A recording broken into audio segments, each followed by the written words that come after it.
chapter 4. And this chapter is interesting because if you look at the title, it might be backwards, but it says enter the pea. P-E-A is like the little green thing that you eat, like all the little green things you eat. And when I think of that, I think of like something really small and something that you would eat. And then, but if you look, it's capitalized. So somebody must be named after that little thing you eat because it says enter the pea. So I don't know. Let's read. Desperaux' brothers and sisters soon abandoned the thankless task of trying to educate him in the ways of being a mouse. So, Desperaux was free.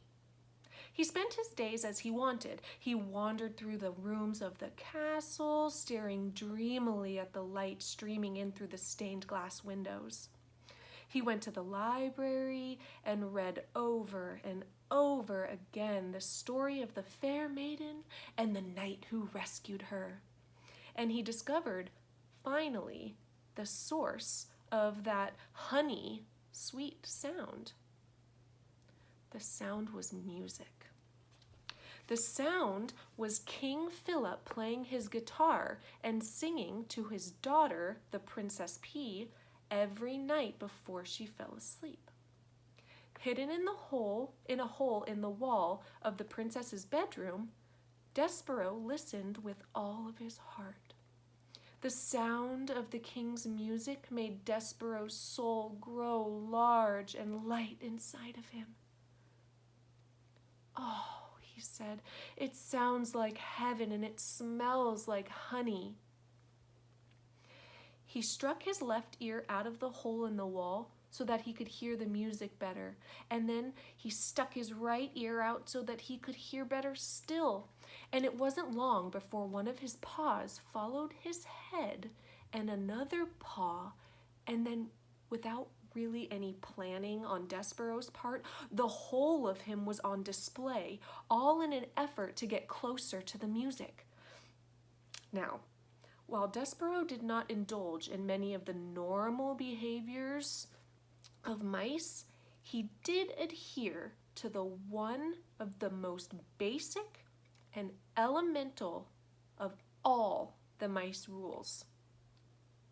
Do not ever, under any circumstances, reveal yourself to humans. But the music made him lose his head and act against the few very small mouse instincts he was in possession of. And because of this, he revealed himself. And in no time at all, he was spied by the sharp-eyed Princess P. "Oh, Papa," she said, "look, a mouse." The king stopped singing. He squinted. The king was nearsighted. That is, anything that was not like right in front of him for his eyes to see was very difficult for him. "Where?" said the king. "Right there," said Princess P. She pointed.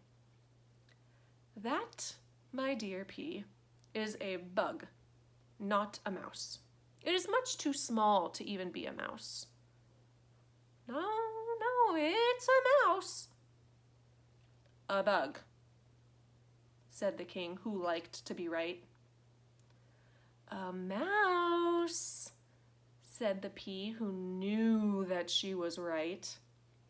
As for Desperaux, he was beginning to realize that he had made a very grave error.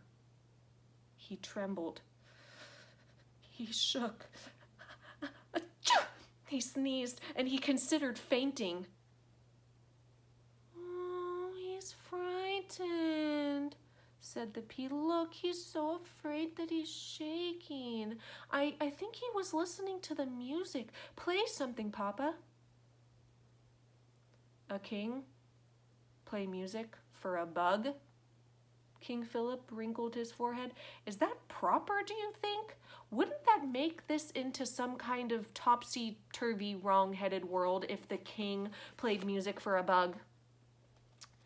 "Papa, I told you, he's a mouse," said the P. please?